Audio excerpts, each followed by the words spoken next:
자, 안녕하세요. 네. 자, 오늘 뭐 코로나 때문에 여러분들 아시지만 오늘 월요일 날 촬영을 해야 될 것 같아요. 그래서 여러분들 이해하시고, 자, 오늘 76페이지부터 한번 펴보도록 하겠습니다. 자, 일단 오늘 11장이에요. 자, 그래서 오늘 그 지난주에 여러분들 저하고 그 행정 처분에 대해서 배웠는데요. 자, 그 얘기 잠깐 제가 하고 들어갈게요. 자, 어차피 이제 제가 뭐 수업 시간에 벌써 5주, 6주 이렇게 얘기하지만 결국 이 중개사법은 2차 과목들은 결국 마지막에 외워야 되는 부분들이 강해요. 그래서 1차 같은 경우는 이해를 바탕으로 암기해야 되는 게 많은데 2차들은 이해를 하는 것도 있지만 외워야 되는 게 훨씬 많거든요. 그래서 우리 지난주에 제가 여러분한테 행정처분이라는 말을 강의를 했었던 걸로 기억을 해요. 맨 마지막에. 자, 그래서 제가 이제 행정처분이 뭐냐 이렇게 물어보면 어려워하지 마시고 우리 지갑 안에 보면 운전면허증 다 있죠. 그래서 운전면허증 보면 자, 이제 연말이니까 또 이제 막 술 드시고 운전하시는 분들 제가 수업 시간에 면허 취소가 있고 취소보다 조금 낮은 처분이 뭐예요? 정지. 그래서 만약에 모르겠다 그러면은 이 정도는 할 수 있잖아요. 행정처분이 뭐예요? 그러면 취소, 정지, 취소, 정지. 요 정도만 해도 저는 기초 강의 때 여러분들 공부 열심히 하고 있다고 생각해요. 자, 다 끝나고 2달 끝나고 1월 달에 가서 행정처분이 뭐예요? 이러고 물어봤더니 하나도 생각이 안 나갖고 뻥끗도 못한다. 그럼 2달 과정은 아무 소용이 없는 거죠. 그러니까 이 정도를 못한다는 건 말이 안 되잖아. 그리고 남은 시간 민법 하세요. 자, 그리고 이제 오늘은 행정벌이라는 거를 배우는 거예요. 그래서 행정벌은요 2가지가 있습니다. 그래서 첫 번째가 행정형벌이라는 것이 있고 두 번째가 행정질서벌이 있어요. 그래서 요번 달에 제목은 좀 열심히 외워놓으세요. 자, 그래서 요것도 쉽게 설명해 달라라고 한다라면 봐봐요. 여기 형벌 보이죠? 자, 형벌이 뭐냐면 형벌, 형사처벌. 선생님, 제 친구가요 이게 이만저만 음주운전하다가 사람을 치었어요. 그래서 이번에 형사처벌을 받는데요. 그럼 형사처벌 받는다 그럴 때 5만 원짜리 과태료 띄겠구나 그렇게 생각은 안 하죠. 형사처벌 그러면 왠지 깜빵 갈 것 같고 그런 느낌 들잖아요. 그래서 행정형벌이라는 것은 징역이라든지 벌금이 있죠. 이런 거를 우리가 행정형벌이라고 부르는 거고요. 그 다음에 요거 질서. 자, 우리 앞유리창에 저도 뭐 많이 띄워봤지만 주차 질서 안 지키고 아무데나 막 차 막 여러분들 만약에 주차를 부평 역 앞에다 대놓고 지금 만약에 수업을 듣는다 그러면 여러분들 어떨 것 같아요? 앞유리창에 나가면 과태료 딱 붙어 있겠죠. 심지어는 차가 없어졌을 수도 있잖아요. 네, 그럼요. 나중에 가보면 뭐 내야 돼요? 과태료. 그래서 자, 요번 달의 컨셉이에요. 이거 정도는 최소한의 예입니다. 2달 과정에 행정처분은 뭘 말한다고요? 취소, 정지. 근데 만약에 어려우면 이거 봐봐. 행정이란 말은 일단 빼. 행정이란 말을 빼고 정말 나는 안 외워져 이러면 요게 뭐예요? 치읓이죠. 그러면 요게 뭐예요? 치읓이죠. 그러니까 취소 할 때 행정 처분이니까 안 되면 그렇게라도 해서 제목은 애워놔요. 자, 그러면 오늘은 자, 지난주에 이어서 오늘은 이제 여기 행정 형벌부터 시작을 하게 됩니다. 자, 그러면 우리 중개사법에는 3년 이하의 징역 또는 3천만 원 이하의 벌금 사유가 5가지가 있었어요. 근데 우리 그 지난주에도 제가 설명을 했던 부동산 거래질서 교란행위 기억나죠? 예, 그래서 거기다 플러스해서 7개가 늘어나면서 이제는 12개로 늘어나게 됩니다. 자, 일단 여러분들 갖고 계시는 자, 기초서 76페이지를 한번 보시면 자, 거기 1번. 자, 초록색 1번 제목이 행정 뭐예요? 형벌. 행정형벌 그럼 뭐가 떠올라야 돼요? 징역벌금. 그게 기초 강의에서 제일 중요한 거야. 제가 한번 생각해 봐요, 여러분들. 밑에 보면 3년 3천짜리 12개 써 있죠. 찾았어요? 네, 그 12개 있는데 그 12개 다 설명해서 외워놓고 나서 설명 다 해서 알았다 그래놓고 나서 시험장 갔더니 12개를 물어보면서 행정형벌 사유죠. 그러고 물어봤더니 선생님 저는 제목을 안 외웠어요. 이거 얼마나 바보 같은 공부야. 그러니까 행정형벌이란 제목 아예 외우는 거예요. 자, 그러면 거기 여러분들 그 행정형벌에서 3년 3천 우리 중개사법의 가장 무거운 처벌이죠. 그래서 개설 등록 안 하고 중개업을 했다. 뭐 부정하게 등록했다. 세 번째 뭐 증서의 중개알선. 특히 여러분들 4번은 우리 앞에서도 제가 강조했지만 의뢰인과 무슨 거래해요? 제일 잘 나온다니까요, 시험에. 그래서 무조건이야, 이 직접 거래는. 안 빠져. 예, 본인이 먹으면 돼. 자, 그리고 이제 5번째가 맨 마지막에 보면 투기조장행위라는 거 있죠. 자, 이거 앞에서 다 했던 거니까 오늘은 가볍게 할게요. 자, 그리고 지난번에 했던 행동 지금 3번째 합니다. 기초 강의 들어서. 자, 6번, 7번, 8번 묶으세요. 자, 한 번 더 해줄게요. 그 다음에 오른쪽에 9, 10, 11, 12 묶으세요. 자, 원래 같이 묶어야 되는데 페이지가 나눠져 있을 뿐입니다. 한 통석입니다. 자, 그러면 토탈 묶음 번호가 7개인 거 맞죠? 자, 그 7개 앞에다가 벌써 세 번째 씁니다. 거기다 쓰세요. 부동산 거래 질서. 그래도 요번 달 수업 딱 듣고 이건 틀리면 안 돼요. 부동산 거래 질서 교란 행위. 다시 한번 부동산 거래 질서 교란 행위. 그러니까 요번 이제 요거 끝나고 1월 달에 가면 부동산 거래 질서 교란 행위만큼은 알고 있어야 돼요. 자, 그래서 다른 거보다도 제가 강조하고 싶은 게 제일 잘 나오는 직접 거래. 그리고 또 하나가 지금 나오는 부동산 거래 질서. 자, 부동산 거래 질서 교란 행위 있죠? 요 두 가지만 3년 3천 내용에서 꼭 이번 달에 섭렵하십시오. 자, 특히 이제 이런 거 외우는 것들은 차츰 제가 프레셔를 올려드리도록 하겠습니다. 자, 오른쪽으로 갈게요. 자, 77페이지에 보면 1년 이하의 징역 또는 1,000만 원 이하의 벌금 나오는 거 맞아요? 네. 자, 그럼 1년 1천 사유가 쭉 있는데 그것도 이제 어차피 봐봐. 여러분들 제가 설명하면 뭐해? 결국 이제 한 달 있다가 모의고사를 보거나 그러면 지금 3년하고 1년 섞을 거 아니야. 섞어놓고서 고르면 몇 개. 그럴 때 뭐라 그럴 거예요? 선생님, 수업은 들었지만 생각이 안 나요. 그러니까 결국은 나중에는 애워야 되는 거야. 이해 가죠? 자, 그러면 이제 애우는 건 제가 도와드릴게요. 자, 대신에 기초부터 뭐 11월, 12월보다 빡세게 아끌자 그런 건 의미가 없으니까 제가 중요 내용 위주로 해줄게요. 자, 1년 1천에서 2번 보이죠? 2번 체킹. 6번 체킹, 7번 체킹. 자, 그래서 2번, 6번, 7번. 그 세 가지만 여러분들 기억하셔도 저 서운하지 않을 것 같아요. 자, 그러면 여러분들 제안할게요. 동그라미 2번 있죠? 자, 여러분들은 요 왼쪽에 여백이 좀 있나요, 없나요? 있죠. 저는 그냥 옆에다 쓸게요. 자, 저는 뭐 지울 거니까요. 그 앞에다가 여러분들 유사명칭이라고 쓰세요. 자, 유사명칭. 그 다음에 쭉 내려오면 자, 그 앞에 동그라미 6번 보이죠? 찾았나요? 네, 그래서 동그라미 6번 앞에다 쓰세요. 거기다 동그라미 6번은 앞에다가 사무소 명칭 이렇게 쓰세요. 따라서 6번은 사무소 명칭. 자, 그리고 여러분들 그 밑에 7번 보이죠? 예, 그래서 7번과 관련된 부분은 표시 광고라고 쓰세요. 아마 집에 가서 여러분들이 거기 나와 있는 2번, 6번, 7번을 혼자서 책을 읽어보게 되면 이해가 굉장히 안 갈 거예요. 예를 들면 여러분 보세요. 2번을 제가 읽어드릴게요. 2번 읽어보면 공인중개사가 아닌 자로서 공인중개사 또는 유사명칭을 썼다 써있죠. 그럼 읽었어. 그럼 그런가 보다. 자, 그 다음에 6번 봐봐요.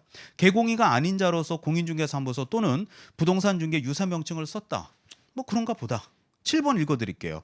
개업공인중개사가 아닌 자로 중개업을 하기 위해서 표시광고를 했다. 그냥 그런가 보다. 비슷하잖아요, 얘네들이. 그래서 얘네들을 정확하게 구분하는 게 쉽지가 않아요. 그래서 지금 여러분들이 그 유사명칭 썼죠, 왼쪽에다가. 여유 있으시면 거기다 이것도 써놓으세요. 이게 명함이에요, 명함. 그러니까 요게 개념이 정확하게만 잡히면 되는데 요 명함이라는 개념이 없이 읽게 되면 그냥 그런가 보지 뭐 이런 느낌이에요. 그래서 동그라미 2번은 뭐라고요? 명함. 그 다음에 동그라미 6번 앞에다가는 간판. 이렇게 간판이라고만 써놓으면 금방 이해할 걸 법에 간판이요 이렇게 누가 써놓겠어. 그 다음에 밑에 7번 있죠. 그거는 표시 광고예요. 말 그대로 광고. 이렇게 딱 요 개념이야. 그래서 명함, 간판, 광고 이렇게만 딱 기억하시면 굉장히 수월한 게 어려워지는 거야. 자, 그러면 지금 여러분이 유사명칭하고 나중에 여러분들 중개사법이 좀 까다롭다는 게 뭐냐면은 자, 제가 제안할 테니까 한번 보세요. 2번의 주어는 누가 아닌 자예요. 그냥 보이는 대로만 얘기하시면 돼요. 제가 뭐 깊이 있는 질문 안 해요. 그냥 책에 있는 대로만. 자, 다시 동그라미 2번의 주어는 뭐? 공인중개사가 아닌 자죠. 그런데 동그라미 6번 주어 봐봐요. 동그라미 6번의 주어는 개업공인중개사가 아닌 자라고 써 있잖아요. 그러면 제가 이제 설명을 다 했다고. 유사명칭이 뭐고 뭐 간판이 뭐고 표시광고 뭐고 설명을 다 해. 그럼 여러분이 들으면서 그래 알았어. 그 뭐 별것도 없네 이래요. 하지만 이제 막상 뚜껑을 열어서 문제를 낼 때는 동그라미 2번 시작하자마자를 개업공인중개사가 아닌 자가 이렇게 바꿔서 낸단 말이야. 그러면은 수업은 들었는데 점수는 맨날 50점대밖에 안 나오는 거야. 끝나고 나서 보면 아 그거였구나. 이렇게 문제를 내니까 적절하게 하지 말고 명확하게 내가 공부하라 그러는 거예요. 그래서 첫 바퀴 때 발을 잘 디뎌야 돼요. 2번의 주어는 공인중개사의 뜻은 뭐예요? 공인중개사 자격증 있는 사람이죠. 그러니까 공인중개사가 아닌 자로서란 얘기는 뭐가 없는 사람, 자격증이 없는 사람이 명함에다가 공인중개사라고 쓸데없이 명함 파고 다니지 마라, 그런 뜻이에요. 그러나 동그라미 6번 같은 경우에는 물어볼게요. 사무소 명칭이 여기 봐봐요. 이게 뭐라 그랬죠? 간판. 간판 물어볼게요. 간판은 공인중개사가 간판 달아요, 개업공인중개사가 간판 달아요? 그래, 개업공인중개사. 이렇게 이해시키면 알았다 그런다니까 다. 그런데 이제 모의고사 낼 때 그거를 공인중개사가 아닌 자로서 이렇게 내면 알았다고 안 한다니까. 아, 나 이 과목이 제일 짜증난다 그런다니까. 확 바뀌어요. 사람이 탈바꿈이 돼. 그래서 명확하게 개념을 잡은 사람들은 간판을 개업공인중개사가 간판 달지 이놈아 공인중개사가 간판 다냐 이놈아 하는 사람은 이제 보이는 거야. 그런 것들이 이제 쌓이고 쌓여가지고 어떤 사람은 62.5 맞고 어떤 사람은 82.5 맞으면서 점수가 30점 차이가 확 벌어지더라고요. 똑같은 책으로 공부하는데. 그리고 7번 같은 경우도 봐봐요. 7번 맨 끝에 표시 광고죠. 광고가 뭔지 알죠? 자, 3호 아파트 8억 5천, 가격상 이만저만 절충 가능, 8억까지 절충 가능, 금매. 이해가죠? 24시간 상담 환영. 광고는 개공이가 광고네요, 공인중개사가 광고네요. 개공이가. 그러니까 주어도 누가 아닌 자? 개공이가 아닌 자. 그러니까 이해를 못하는 건 없어. 그래서 중개사법은 2차 과목은 이해는 금방 돼. 근데 결국은 이해한 걸 자기가 알고 있다고 착각을 해. 그리고 모의고사를 딱 내면 못 풀어내. 그러니까 수업을 또 들으면 알았다 그래. 대신에 점수는 또 안 나와. 이걸 끊임없이 반복하는 게 2차 과목이에요. 그래서 정확하게 개념 잡으시기 바랍니다. 자, 쭉 내려가서 10번 보세요. 자, 쭉 내려가서 10번에 보게 되면, 자, 이 법이나 다른 법률의 규정이 있는 경우를 제외하고는 뭐를 누설하면 안 돼요? 비밀. 그래서 비밀 준수 그것도 좀 체킹해 놓으시고 나머지 부분들은 어차피 외워야 되니까 참고하도록 하겠습니다. 자, 넘기세요. 자, 넘기고, 자, 이제 두 번째가 요 행정질서벌의 내용으로 한번 들어가 보죠. 자, 우리 행정질서벌에 여러분들 그 500만 원 이하의 과태료가 있는데 요새 이 500만 원 이하 과태료 있죠. 여기가 시험의 대세거든요. 자, 최근에 잘 나오는 거 제가 얘기해 줄게요. 그 500만 원 과태료. 자, 맨 위에 행정질서벌 제목은 이해했죠? 자, 그 내려오면 그 동그라미 1번에 개업공인중개사 기억에 보면 개공이가 다음에 무슨 표시 광고를 해요? 부당한 표시 광고. 그거 좀 체킹하세요. 기억번. 그 요번에 신설된 거예요. 그래서 여러분들 처음 선배들부터 지금 시험에 나오고 있는 부분인데, 자, 부당한 표시 광고라고 하는 건 뭐냐? 스몰 A번을 보면 대상물이 존재해요, 존재하지 않아요. 그래서 애초부터 없는 물건을 갖다가 있다고 거짓말을 하는 거죠. 그런 게 대표적인 부당한 표시 광고고요. B번 같은 경우에는 가격 등 내용과 거짓으로 광고하거나 과장되게 표시 광고, 뭐 수익률 10% 보장, 뭐 이런 거 있을 수 있죠. 물론 뭐 그런 거 허위 광고라고 말이지. 그럼 뭐 실제로 보장해준다, 해줄 수 있겠지. 그러나 아닌 경우가 더 많으니까 이런 분양 사기 같은 것도 많이 있을 수 있죠. 이런 게 대표적인 표시 광고 중에 부당한 표시 광고예요. 그 밖에 대통령령이 정하는 경우도 있을 수 있고요. 자, 그 다음에 니은에는 요것만 밑줄 치세요. 니은도 잘 나와요. 성실 정확하게 대상물에 뭐를 하지 않았어요? 자, 확인 설명 밑줄. 자, 제가 웬만하면 이 기초 강의 때는 복습을 안 하는 게 원칙인데, 자, 제가 요번에는 딱 하나만 복습을 좀 시켜드릴게요. 이게 이제 여러분들 우리 아까 얘기했던 첫 시간에 시작하자마자 행정처분 배우고 있죠. 자, 다시 한 번만 확인할게요. 행정처분이 뭐하고 뭐를 말한다고요? 취소, 정지. 요게 치읓이니까 행정이란 말은 다 똑같잖아. 이게 행정이란 말은 다 똑같으니까 행정은 빼버려. 그러면 처니까 취읓이니까 취소, 정지고, 형벌은 형사처벌이 뭐예요? 징역, 벌금. 질서, 주차 질서 안 지키면 앞유리창에 뭐 붙어 있어요? 과태료. 되게 쉽잖아. 그러면 이제 이거를 시험에 낼 때는 섞는단 말이에요. 이렇게. 지금 요거 지난주 건 지난주대로 내는 게 아니라 섞어. 그러면 이게 굉장히 내용이 많아지니까 어려워지기 시작해요. 자, 대표적으로 제가 하나 섞었을 때 내용을 가르쳐 드릴 테니까, 자, 여러분들 73페이지 잠깐 한번 가보도록 하죠. 에듀윌 유료 회원만의 명품 자료 서비스.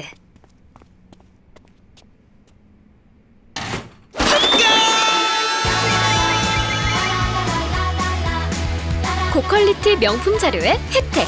오직 에듀윌 유료 회원에게만. 에듀윌.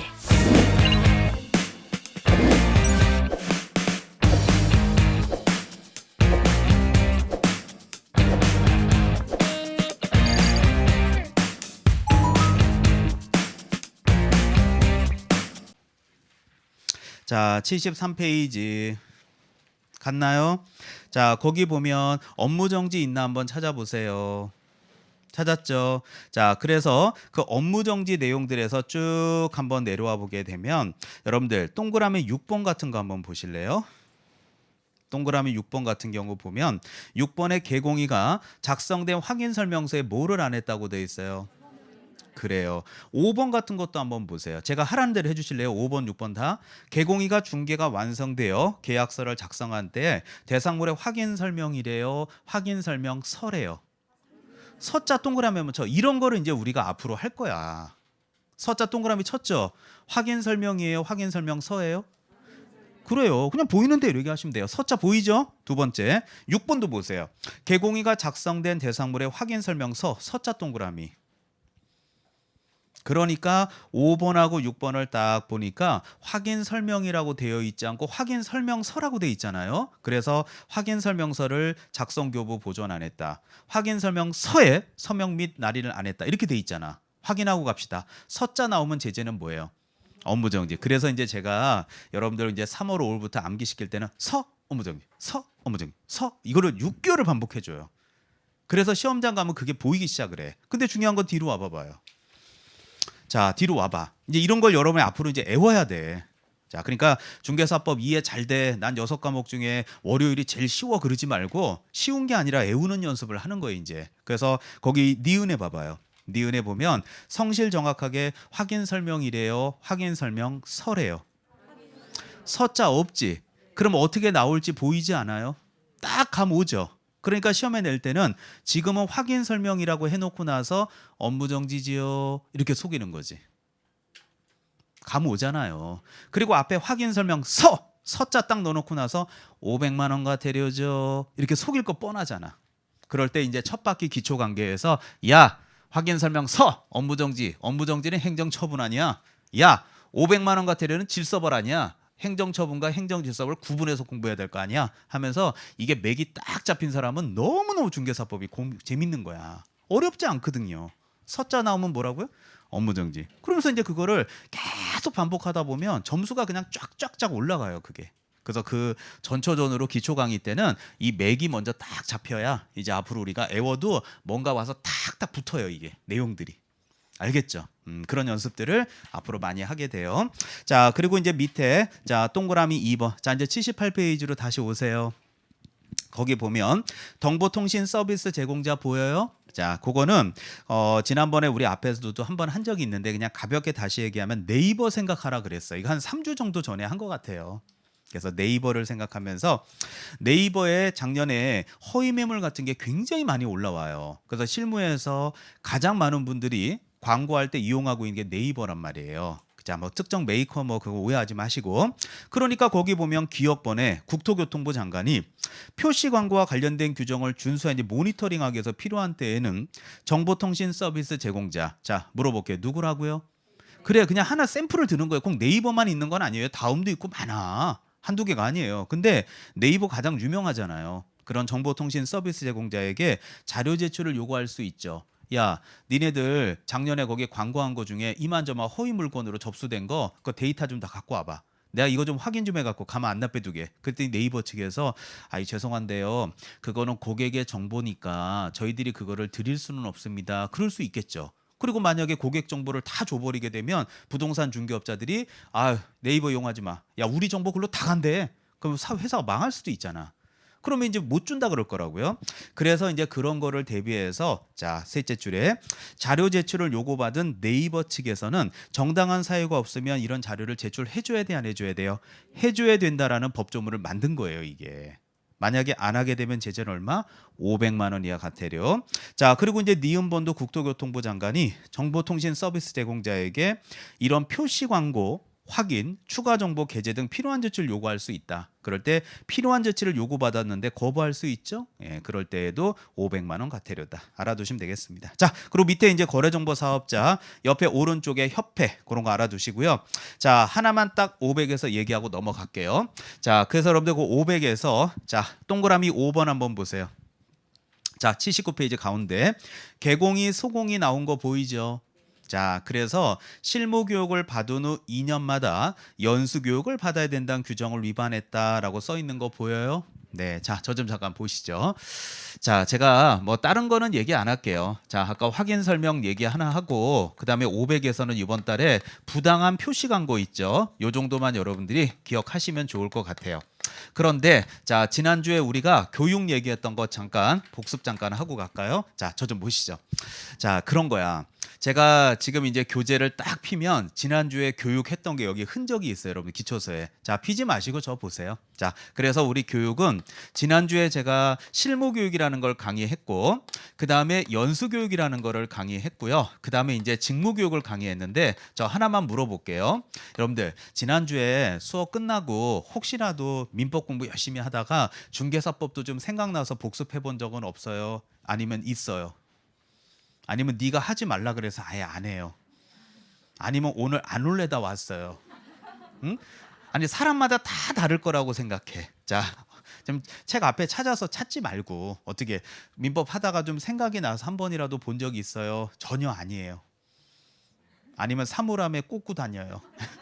자, 그쵸? 예. 그럼 이제 봐. 이제 1월 달이야, 지금이. 예를 들어. 그래서 자, 우리 기초 때 교육 3개 배웠죠? 그리고 이제 내가 수업을 진행한단 말이야. 그러면서 자, 우리 기초 강의 때 실무 교육이 뭐라고 배웠죠? 그리고 내가 질문할 거잖아. 그럼 여러분은 실무 교육은 뭐예요? 제목은 얘기할 수 있어요. 지금처럼 빤히 볼 것 같아요. 빤히 봐요. 그리고 안 배운 표정으로 막 적어요. 근데 요 패턴은 3월에도 그러고 5월에도 그래요. 끝까지 그래. 연수 교육이 뭐예요? 물어보면 대답할 수 있어요? 아니, 빤히 보라는 게 아니라 말을 좀 해보라고요.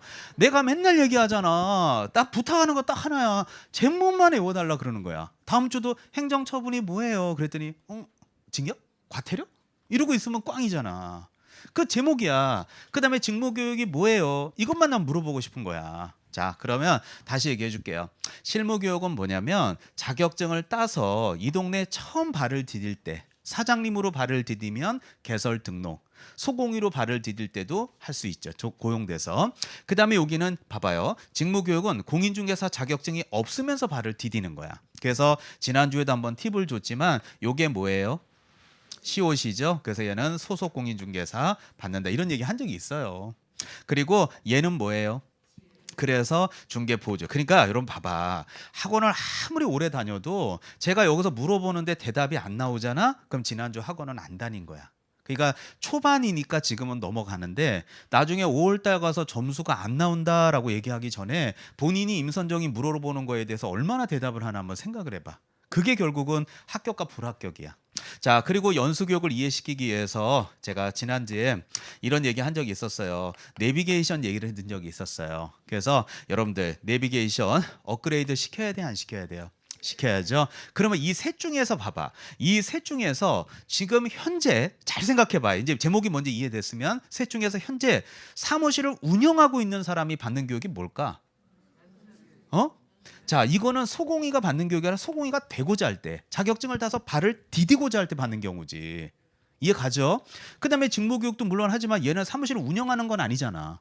얘는 그냥 월급 받고 일을 도와주는 거고, 또 중개보조원은 직무교육을 받는 거는 중개보조원이 되고자 할 때 받는 거지. 그러니까 지금 내비게이션 사용하고 있어요? 안 하고 있어요? 하고 있는데 업데이트를 좀 시키면서 쓰라는 얘기죠. 그 말을 이해하신다면 셋 중에서 중개업을 하고 지금 현재 중개업을 하고 있는 상태에서 받는 교육은 이거밖에 없겠지.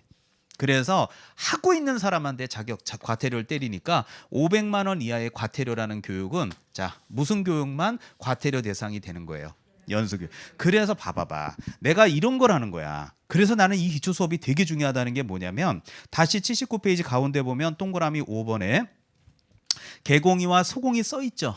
그래서 개공의, 지금 현재 영업하고 있는 분, 앞으로 할 분, 중개업자라고요. 지금 하고 있는 분, 앞으로 할 사람, 하고 있는 사람, 소속 공인 중에서 앞으로 할 사람이야, 하고 있는 사람이야. 내비게이션을 쓰고 있잖아. 근데 내비게이션을 쓰고 있는데 이게 지나다 보면 업그레이드를 시켜야지. 그래서 실무교육을 받은 후 2년마다 연수교육을 받아야 된다는 규정을 위반했다고 써 있을 때 여러분이 개념이 정확하게 잡힌다면 연수교육이라고 써 있어요? 실무교육이라고 써 있어요? 직무교육이라고 써 있어요? 그렇지. 근데 그거를 실무교육이라고 바꿔놔도 에이 실무교육이 어떻게 과태료가 되니? 아직 중개업을 안 하고 있는데. 직무교육이라고 써놔도 에이 직무교육도 앞으로 보조원이 될 사람인데 되지도 않은 사람이 어떻게 과태료를 받아? 그러니까 연수교육이겠지. 하면서 그 연수교육이 보이는 그런 능력이 있죠. 그게 바로 기초수업의 가장 중요한 지금 포인트인 거예요. 그래서 많은 거 바라지 않으니까 지금 오늘도 얘기했던 그때 교육처럼 오늘도 행정처분, 행정형벌, 행정질서벌 개념은 정확하게 잡으십시오. 자, 마지막으로 이제 100만 원 과태료입니다. 자, 여러분들 그 100만 원 이하의 과태료도요. 제가 일부러 운 띄워놓은 거 여러분들 잘 모르실 거예요. 자, 100만 원 이하의 과태료. 거기서 제일 지금 여러분이 집에 가서 이해하기 힘든 거를 제가 딱 찍어 드릴 테니까 한번 찍어 보세요. 일단 2번, 3번 찍으세요. 자, 2번, 3번 찍으시고 자, 여러분들 동그라미 2번 있죠? 자, 동그라미 2번 아까 같이 한번 할게요. 동그라미 2번 왼쪽에 여백 있어요, 없어요? 있죠. 거기다 쓰세요. 자, 동그라미 2번 옆에다가 여러분은 왼쪽에 거기다가 사무소 명칭 위반이라고 쓰세요. 사무소 명칭. 그다음 그 밑에 동그라미 3번 있죠. 그 동그라미 3번 거기다 뭐라고 쓰냐면 여러분은 왼쪽에다 쓰십시오. 자, 거기다가 표시 광고라고 쓰세요. 자, 표시 광고라고 쓰세요. 자, 그러면 대답 나올 거라고 저는 생각해요. 사무소 명칭 질문. 아까 사무소 명칭 그럼 뭐가 떠올라야 돼요? 간판이 떠올라야 되죠. 표시 광고 그러면 뭐가 떠올라야 돼요? 광고. 그래. 자, 제가 일부러 여러분들 이렇게 지금 왼쪽 오른쪽 비교해 주려고 하는 거 잘 모르시죠? 자, 잘 봐봐요. 자, 여기 보면 사무소 명칭 간판이 여기 있나요, 없나요? 있죠. 표시 광고 여기 있나요, 없나요? 있죠. 근데 100만 원 과태료는요. 유사 명칭이 없어요. 그래서 이제 이런 거를 섞어 갖고 문제를 내는 거야. 아까 유사 명칭이 뭐였어요? 명함이죠. 명함은 뭐가 아닌 자? 주어가 공인중개사가 아닌 자. 그럼 자격이 있는 사람, 자격이 없는 사람? 자격증이 없는 사람이 명함에다가 공인중개사 임선정 그리고 막 명함을 부평바닥에 뿌리고 다닌단 말이야. 근데 적발이 됐어. 그럼 생각해봐. 이렇게 자격증도 없는 사람이 명함을 뿌리고 다닐 때 100만 원 이하의 과태료라고 가정한다면 100만 원 이하지만 맥시멈으로 내려지면 얼마까지? 100만 원. 예를 들면 물론 그 100만 원 딱 내려지진 않아요. 근데 100만 원의 과태료라고 한다면 임선정이처럼 자격증이 없는데 명함 뿌리고 이동해서 해먹어야 됐다 생각하면 어떻게 그냥 100만 원 내고 하는 게 나아요? 에듀윌 와서 1년 동안 죽으라고 공부해. 그래. 10번 걸리면 얼마야? 1000만 원인데 한 달에 한 번씩 걸리겠어? 안 걸리겠어? 안 걸리겠지. 1년에 3번 걸리면 얼마야? 300. 계약 하나만 하면 빠지잖아. 그럼 뭐하러 에듀윌 와서 그러고 있어? 그냥 100만 원 내고 하지. 그리고 알겠지만 여러분들 과태료 낸 건 정과예요, 아니에요?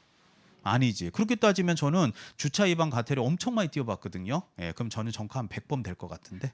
그럼 여러분도 다 정과 기록 있겠지. 운전해 보면 다 있어. 그러니까 그거는 결국은 의미가 없지. 그래서 이럴 때에는 결국은 요 유사 명칭은 과태료로 따져야 돼요. 1년 1전 무겁게 따져야 돼요.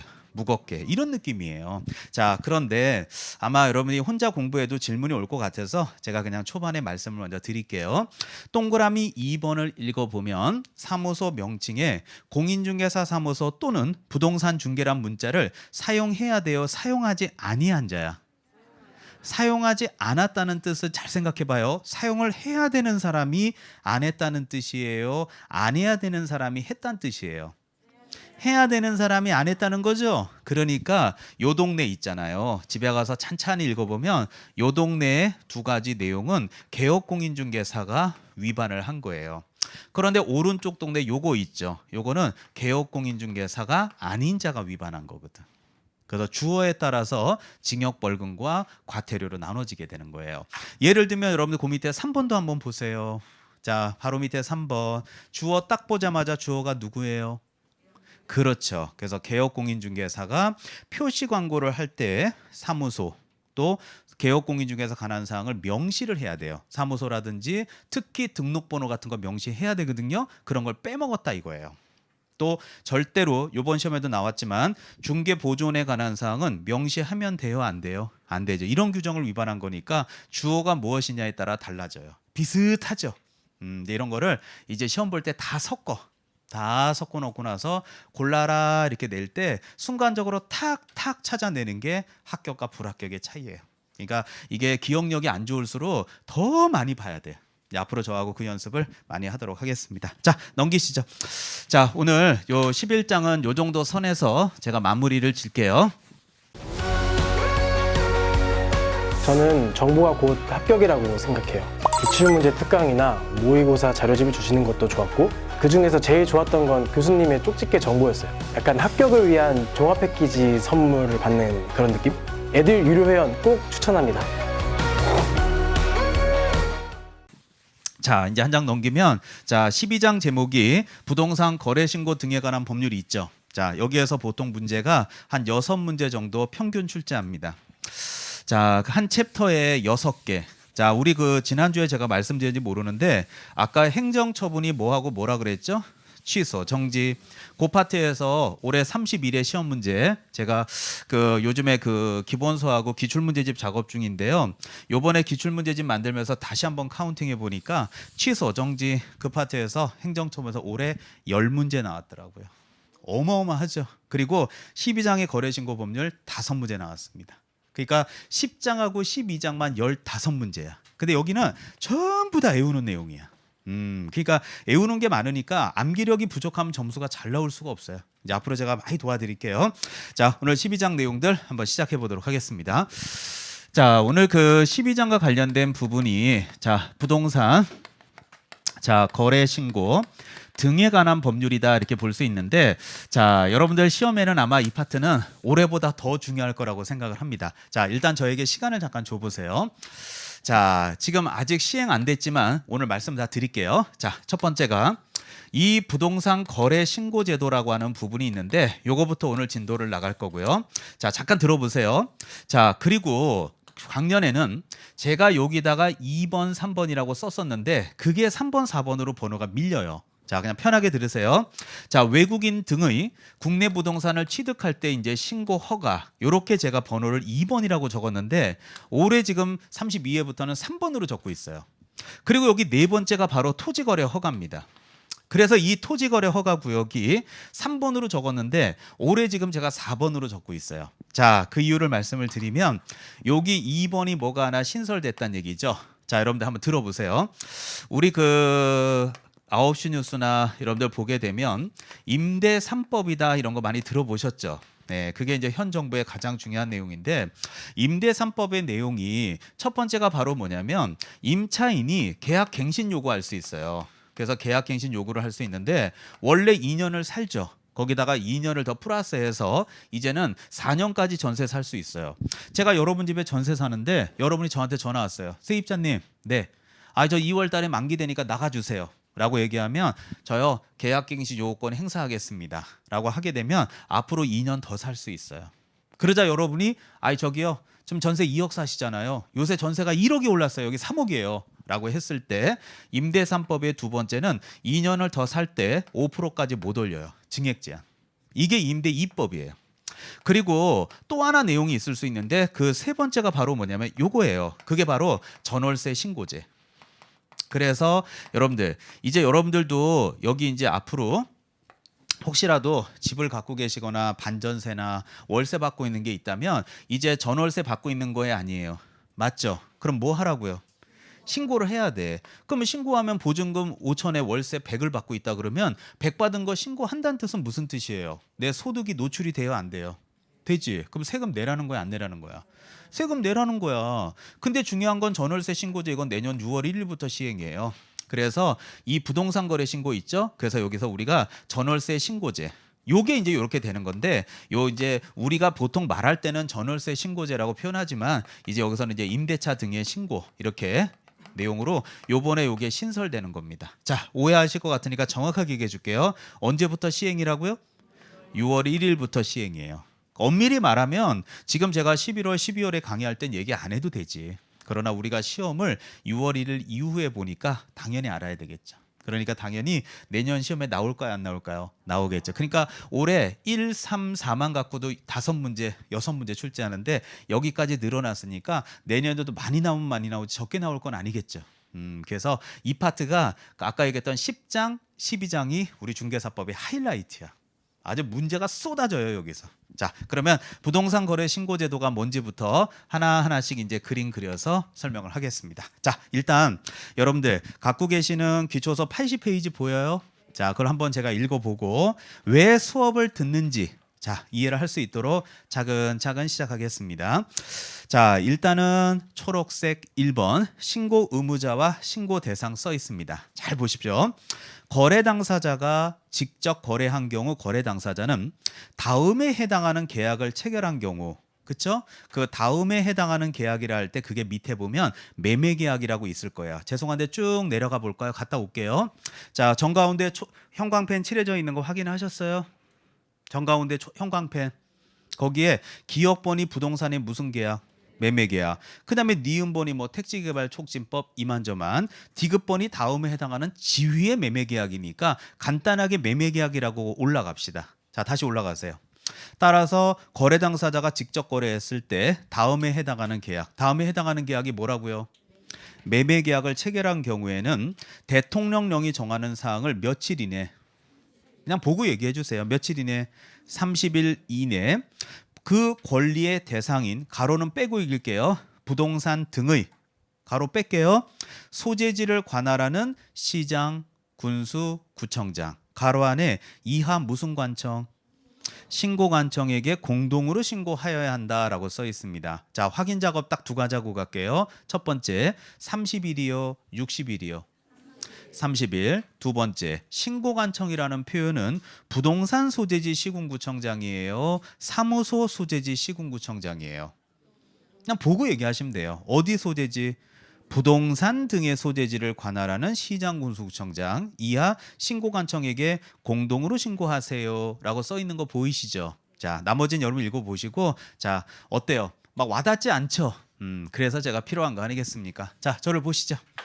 자, 그래서 제가 이걸 하나하나씩 그림으로 자세하게 설명해 드릴 테니까 개념을 잡으세요. 자, 칠판 보시죠. 이게 무슨 말이냐면 여러분들 이 부동산 거래 신고 제도가 언제부터 나왔는지 그 유래부터 여러분이 들어보시면 정확하게 이해할 수 있어요.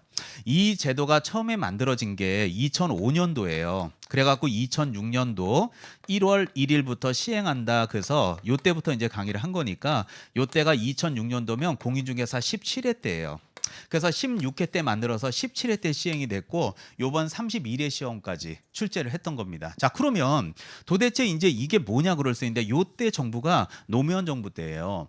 근데 여러분들 그 당시에도 저나 여러분이나 동시대를 살아가고 있잖아요. 그때 저는 강의를 하고 있었으니까 그 당시 노무현 정부 때 가장 중요한 부동산 정책의 이슈가 뭐였냐면 세금으로 집값 잡겠다는 거였어.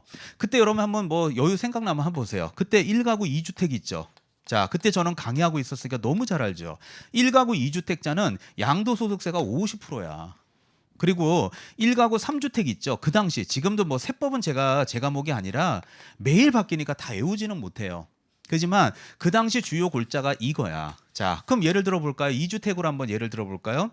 자, 예를 들어서 여러분이 원래 부평에 주택을 하나 갖고 있었어요. 자, 근데 야, 친구들이 집 사서 돈 벌었다 그러니까 안 되겠다. 나도 하나 사야 되겠다 해가지고 집을 하나 더 샀어. 그럼 몇 주택이 돼요? 그래, 그럼 2주택이 되는데 만약에 이 집을 3억 주고 샀는데 우와, 집이 1년 만에 5억이 돼버린 거야. 예를 들어서 간단하게요. 그럼 5억이 됐으니까 2주택을 팔 수 있죠. 차익을 남기기 위해서 팔게 되면 지금 현재 여러분은 몇 주택인 상태예요? 2주택이면 양도소득세가 몇 프로요? 50%란 말이에요. 그럼 양도세가 50%라 할 때 양도소득세라는 것은 양도 차익은 양도가액 마이너스 취득가액이니까 바로 양도가액에서 취득가액을 빼게 되면 차익이 얼마예요? 2억이지. 거기에 세금이 얼마? 세금이 50%니까 얼마?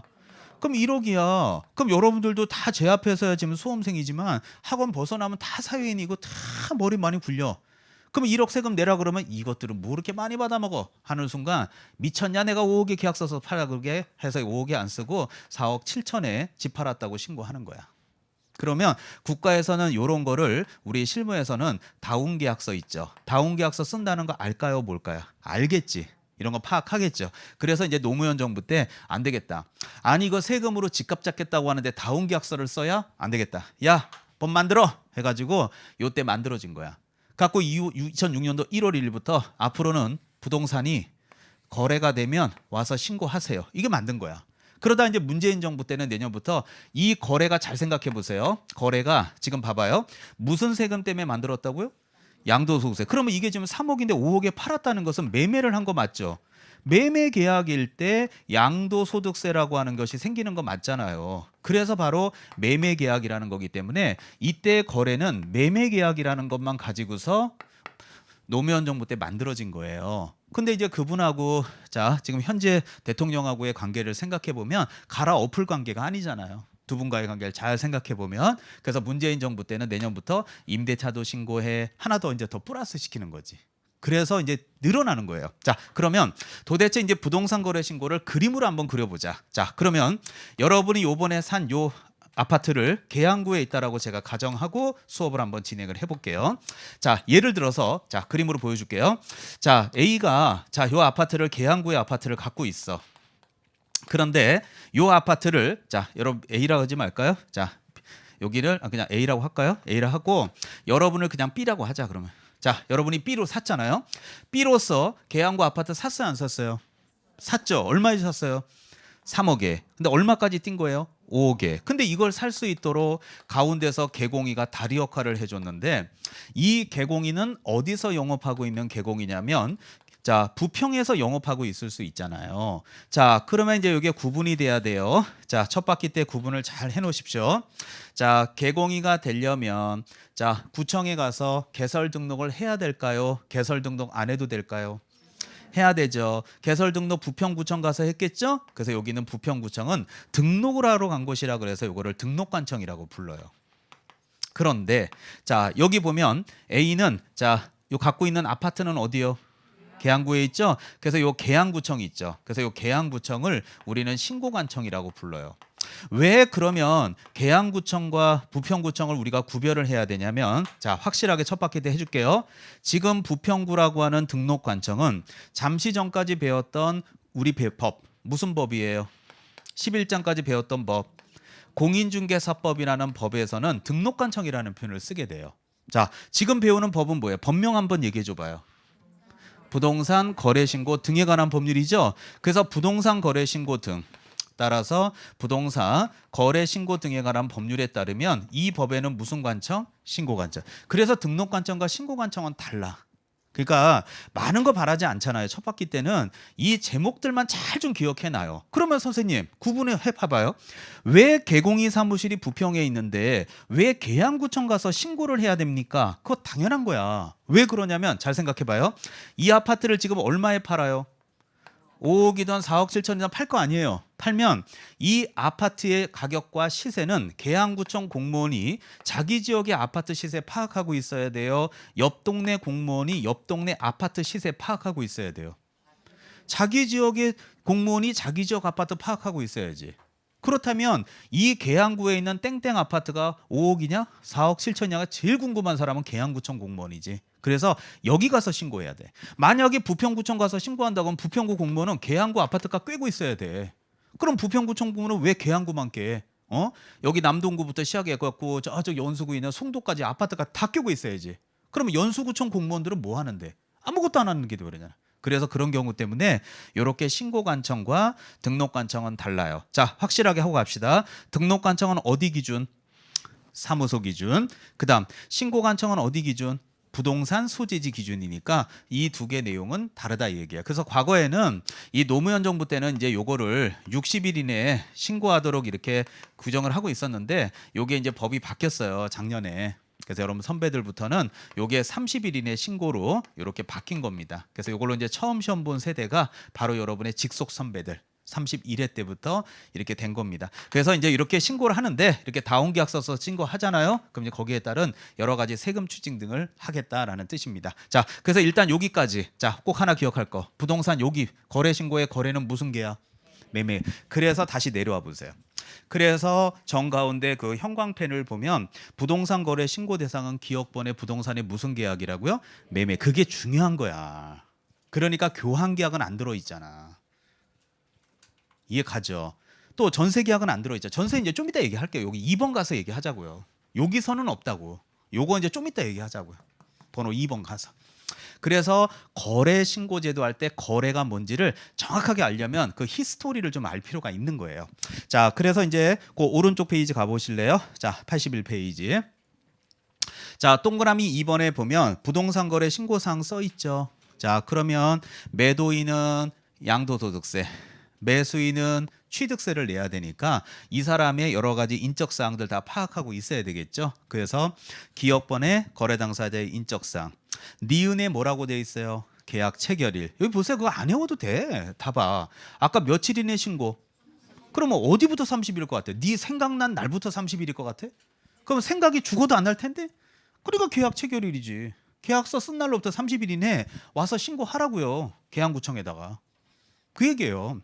그다음에 세 번째, 거래 대상 부동산 등의 소재지, 지목, 면적 이런 것들. 그다음에 리을에 보면 부동산의 종류. 똑같은 30평대라 하더라도요. 이게 빌라인지 연립인지 아파트인지에 따라 금액이 다르잖아요. 신고하라고요. 그다음에 가장 중요한 게 미음이지. 미음이 뭐예요?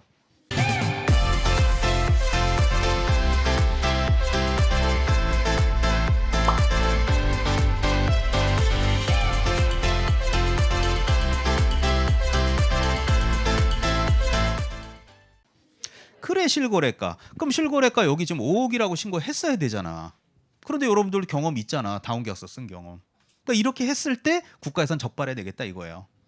자, 그다음에 비읍번에 필요한 자금 조달, 그다음에 입주계획, 즉 조건 기한, 그다음에 지읍번이 이제 여러분이 알아야 되는 이유지. 따라서 이 그림을 잘 보면 아주 간단한 그림이지만 개공이가 개입된 그림이에요, 개입 안 된 그림이에요. 개입된 그림이죠. 예, 그렇다면 지읍번에 개공이가 거래계약서를 작성 교부한 경우에는 개공이가 다운계약서 써서 신고해줬으면 개공이 너도 가만히 안 내버려도 똑바로 해. 네가 더. 그래서 개공이의 인적사항 정확하게 하란 얘기야. 얘도 가만히 안 내버리겠다는 얘기지. 개공이도. 그 다음에 개공이가 등록한 사무소, 상호, 전화번호, 소재지 똑바로 신고하라고요. 그래서 누락된 게 있다면 가만히 안 놔두겠다 그런 뜻으로 보시면 돼요. 그러니까 이게 그림 하나에 다 들어가 있는 거야 이게. 자, 그럼 나머지는 읽어보시고요. 자, 넘기세요. 자, 그래서 넘겨서 82페이지 쭉 한번 읽어보십시오. 읽어보고 자, 오른쪽에 83페이지 한번 보세요. 자, 초록색 2번에 부동산 거래 신고서의 제출 대행 쭉 내려가면 3번에 무슨 행위요? 금지행위. 그래서 그런 것들도 읽어보면 돼. 그래서 금지행위라고 여기도 5개가 있는데 오해하시면 안 돼요. 이건 공인중개사법이 아니에요. 법명이 확 바뀌어요. 이건 부동산 거래 신고 등에 관한 법률입니다. 그래서 누구든지 부동산 거래 신고 또는 해제 등의 신고와 다음의 행동은 하지 말아라. 그래서 동그라미 1번 맨 끝에 보세요. 맨 끝에 거짓으로 신고하도록 뭐 하는 거예요? 요구. 대부분 봐봐봐. 이거 개공이가 잘 생각해봐요. 4억 7천에 지금 신고해줬어요? 안 해줬어요? 해줬죠. 그럼 해줬다고 그러면 개공이가 자의적으로 신고해 줄까요? 매도인, 매수인이, 특히 매도인이 다운계약 써달라고 이렇게 요구할까요? 요구하지. 왜? 세금 적게 내려고. 아니 개공이가 뭐 아쉬운 게 있어갖고 4억 7천에 신고를 해요. 그냥 5억에 하면 되지. 5억에 계약서 썼고 복비 5억에 받을 건데. 그러니까 여기서 자꾸 다운계약서 써달라. 세금이 3천만 원 나온다. 이러면 집을 못 판다. 당신이 낸다고 생각해봐라. 얼마든지 써달라. 이렇게 요구를 하는 거야. 그 어쩔 수 없이 써주는 거야. 그러니까 거기 1번에 보면 맨 끝에 거짓으로 신고하도록 요구하는 행위. 동그라미 2번에 신고 의무자가 아닌 자가 신고하는 행위. 그 다음에 세 번째가 거짓으로 신고, 해제 등의 신고를 할 때 조장이나 방조하는 행위. 그 다음에 네 번째, 요 네 번째하고 다섯 번째, 요 특히 네 번째 사유는 꼭 하나 기억해놨으면 좋겠어요. 자, 그래서 거래 계약인 대상인 계약을 체결하지 않았음에도 불구하고 거짓으로 부동산 거래 신고를 해요. 그래갖고 국토부 홈피에 이렇게 실거래가 신고가 되잖아요. 그러면 일반인들이 볼 때, 이야, 이거 지금 최근에 5억까지 계약이 됐어. 와, 우리 동네 집값이 2억이나 뛰었구나. 이렇게 만드는 거지, 조장, 집값 띄우려고. 그래서 그런 것들 하지 말란 얘기고요. 그 다음에 다섯 번째가 해제 등이 되지 않았음에도 불구하고 해제 신고를 하는 행위. 이런 것들이 가장 대표적인 금지 행위입니다. 자, 밑에 자 초록색 4번 해제 등의 신고. 자, 물어볼게요. 자, 이거 지금 계약된 거예요? 계약 안 된 거예요? 자, 이거 지금 계약된 거예요? 안 된 거예요? 됐지? 됐는데 여기는 B가 A에게 자 여기 지난주 거 그냥 가볍게 할게요. 5억이면 계약금이 5천만 원인 거 맞죠? 예, 근데 여기 있는 B가 A에게 연락했어요. 자 가볍게 합시다. 저기 선생님 죄송한데요. 저 집 안 살래요. 그래서 계약금 돌려주세요. 물론 A가 법적으로 돌려야 될 의무도 없지만 그냥 서로 간에 돌려주고 없는 게 될 수도 있죠. 얘도 집 팔고서 되게 후회했어. 와 집값 내년에 또 뛴대. 나 이거 괜히 팔았어 진짜. B 나 이거 괜히 사갖고 지금 나 융자 이자 낼 생각하니까 숨이 막히네. 그래서 서로 얘기를 했어요. 그랬더니 A가 그러면 선생님 잘 됐네요. 저도 이거 집 팔고 후회했는데 돌려드릴게요. B 그러면 고맙죠. 해서 계약이 없는 게 돼버릴 수도 있죠. 그럼 빠그러진 거예요 아니에요? 빠그러졌으면 개공인은 이미 계양구청에 거래신고 했어요 안 했어요? 했죠. 그럼 이제 계양구청에다가 죄송한데요 빠그러졌어요. 그게 해제등의 신고예요. 뭐가 어려워? 자, 그래서 거기 보면 1번 거래 당사자는 자 거래 당사자 밑줄 부동산 거래 신고를 한 다음에 계약이 무효 취소 해제됐을 때 있죠. 그래서 공동으로 신고를 30일 이내 자 맨 끝에 두째 줄 끝에 30일 이내 신고관청에 신고를 할 수 있어요. 하여야 해요. 그래요. 하여야 한다 밑줄. 요거 요번에 개정됐는데 뭐 시험에 나왔는데 그게 하여야 한다 할 수 있다 장난치지는 않았어요. 자 다음 페이지입니다. 그런데 이제 다음 페이지 자 다음 페이지 맨 위에 동그라미 2번 개업공인중개사 밑줄 자 띄시고 거래계약서를 작성 교부하여 거래신고를 한 때에는 개공이가 해제 등의 신고를 가로는 항상 빼고 읽을게요. 첫 바퀴 때는 맨 끝에 할 수 있다예요 하여야 한다예요 할 수 있다. 그래서 아까 거래 당사자는 빠그러졌다는 신고를 반드시 하여야 하죠. 근데 개공인은 하여야 한다가 아니라 뭐라고요? 할 수 있다. 그 정도 느낌만 가져가십시오. 자, 그리고 제가 밑에 5번의 신고 내용의 검증 오른쪽 85페이지 신고 내용의 조사 이런 것들은 여러분이 좀 한번 읽어보십시오. 자, 넘기세요. 자, 넘겨서 자 7번에 보면 자 초록색 있는 거 보여요? 형광펜. 그거가 중요하니까 얘기를 해줄게요. 자, 거기 7번에 정정 신청 있는 거 보이죠? 자, 제가 제안을 할게요. 그 정정 신청이라는 말 옆으로 화살표. 자, 거기다가 원시적 요인입니다. 원시. 그 다음에 그 밑으로 쭉 내려오면 쌍가로 2번에 변경 신고라는 거 있죠. 네, 그거는 옆으로 화살표 뽑고 후발적인 요인입니다. 그래서 여러분들 우리 그 공시법 우리 교수님한테 배우셨는지 모르겠는데요. 공시법 시간에 혹시 등기법 요새 들어갔나요? 예, 혹시 공시법 시간에 경정 등기라는 거 혹시 들어봤어요? 요게 변경 등기라는 걸 배워요. 안 배웠으면 그냥. 그래서 요 경정 등기는 처음부터 잘못한 거야. 그래서 바꾸는 거고 변경 등기는 나중에 바꿀 일이 생긴 건데 자, 안 배웠으면 그냥 넘어가고요. 제가 원시와 후발적인 거를 잠깐 설명을 드릴게요. 자, 읽어볼게요. 자, 거래 당사자 또는 개공인은 신고 내용 중 다음에 해당하는 사항이 잘못 기재된 경우에는 정정 신청을 할 수 있다 써 있죠. 이해 가요? 그럼 그거는 처음부터 잘못 적어서 바꾸는 거다. 나중에 바꿀 일이 생겼다. 처음부터 바꿀 일이 생겼다. 그 얘기예요. 예를 들면 자 하나 얘기하고 할게요. 어차피 질문 올 테니까. 자 박스 안에 보면 당사자의 주소, 전화번호, 휴대전화번호. 자 니은번 밑줄, 거래지분 비율 밑줄. 이거 질문 많이 오거든요. 됐어요? 띄시고 그 다음에 개공의 전화번호, 상호, 소재지. 그 다음에 니을의 건축물의 종류. 자 미음번을 잘 보면 거기도 두 군데 제가 밑줄을 칠게요. 거래대상 부동산 가로 뺄게요. 자 부동산의 지목 옆에 면적 밑줄. 바로 옆에 거래지분 밑줄. 자 여러분이 지금 밑줄 친 게 세 가지죠. 아까 니은이 뭐였어요? 거래지분 비율. 면적 거래지분이죠. 세 개 찍었죠? 기다리세요. 내려오세요. 쌍가로 2번 제목은 뭐? 변경. 그거 후발적 요인이야. 그럼 읽어볼게요. 거래 당사자 또는 개공인은 부동산 거래 신고 내용 중 다음에 하나가 변경됐을 때 그러니까 나중에 바뀐 거란 얘기예요. 그랬을 때는 등기하기 전에 변경 신고할 수 있다. 등기하고 남은 변경 등기를 해야 되니까. 그러면 여기서도 자 기억번 밑줄. 자 니은번 밑줄. 그 다음 디귿번 맨 끝에 면적 밑줄. 됐어요? 자 일단 밑줄 딱 3개 쳤죠? 아까 위에 친 거하고 비교해봐. 위에 박스에서 3개 친 거하고 똑같은 걸 제가 밑줄을 쳤죠? 자, 인터넷에 뭔 글이 뜨는지 알겠죠? 선생님, 그러면 시험에 거래지분 비율이 나오면 저는 정정이라고 써요, 변경이라고 써. 이 질문을 되게 많이 해요, 사람들이.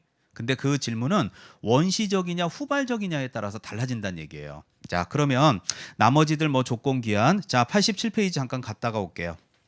맨 위에 보면 미음번의 거래 가격, 중도금 잔금, 그 다음에 매수인의 변경, 부동산 등의 변경, 그런 것들이 있는데 요거 시험에 굉장히 잘 나옵니다. 요번 31회 시험에도 역시 또 나왔습니다. 자, 여러분 시험에도 나올 차례인데, 자 그러면 제가 오늘 면적을 갖고 예를 하나 들어드릴까요? 자, 저 좀 잠깐 보시죠. 자, 정정과 변경이 뭔지 여기까지 딱 정리하고 잠깐 쉬도록 하겠습니다. 자, 칠판 보시죠. 자, 예를 들어서 면적에서 가장 대표적인 사례가 뭐가 있을까 생각해 보면 저는 그냥 토지로 한번 예를 한번 들어볼게요. 자, 편하게 들어보시죠.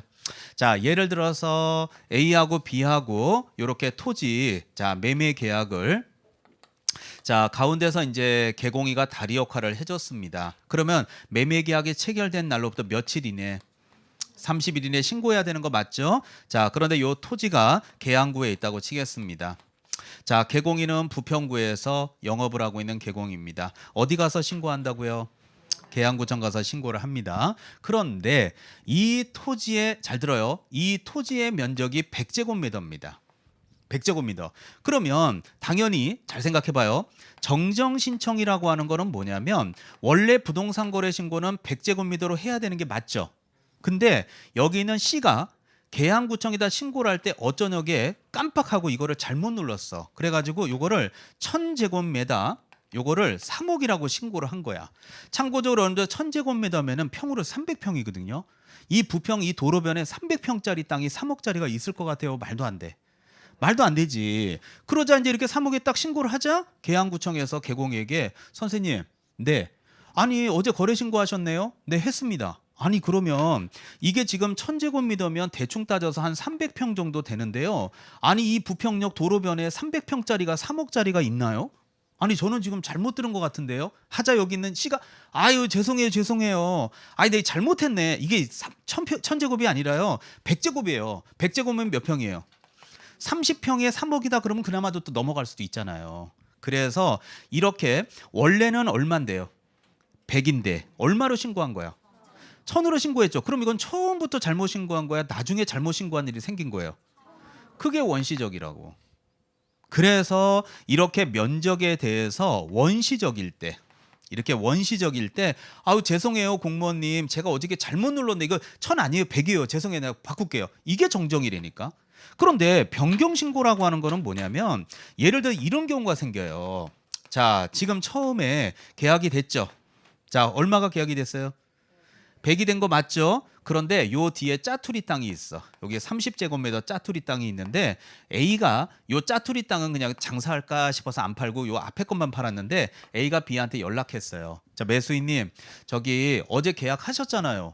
했죠. 뭐 문제 있나요? 아, 그게 아니라요, A가 B에게 하는 말이에요. 요 뒤에 요 짜투리 땅 요 30제곱미터 요거 그냥 싸게 사세요. 이거 100제곱미터 요거 우리 3억에 계약이 됐는데요. 요거 제가 그냥 5천만 원에 드릴게요. 그럼 굉장히 싸게 주는 거죠. 네, 그러니까 어떻게 사서 싹 갈아엎고 여기다 건물 지실 때 뒤에 주차장에도 괜찮을 거. 아, 그럼 제가 살게요. 그럼 봐봐. 처음에는 계약이 얼마가 된 거예요? 100제곱미터가 계약된 거예요, 아니에요? 맞죠? 그런데 추가 매입했어요, 안 했어요? 추가 매입을 얼마를 했어요? 30을. 그러면 30을 추가 매입했으면 자, 토탈에서 얼마요? 예? 130제곱미터로 바뀌어요, 안 바뀌어요? 바뀌죠. 그럼 이거 바뀐 거는 처음부터 잘못 신고한 거예요? 나중에 후발적으로 이런 일이 생겼어요? 그럴 때는 변경신고야. 그러니까 여기서도 봐봐. 면적이 바뀌었잖아. 근데 여기서 면적이 바뀐 거는 지금 보는 대로 후발적으로 이런 일이 생겼잖아요. 그래서 요게 기초를 들을 때 이게 정정신청이라는 표현과 변경신고라고 하는 표현이 어떨 때 나오는지 제목을 이해한 분들은 질문이 안 오는데 밑도 끝도 없이 질문이 와. 선생님, 면적이 시험에 나오면 정정이라고 쓸까요? 변경이라고 쓸까요? 왜 위아래 박스에 똑같은 게 들어있나요? 이런 질문들 오는 분들은 거의 대부분 제목을 모르기 때문에 자꾸 질문을 하는 거예요. 그래서 여러분은 시행착오 겪지 않았으면 좋겠습니다. 자, 따라서 정정신청은 원시적일 때 한다, 후발적일 때 한다? 원시적. 변경신고는 후발자.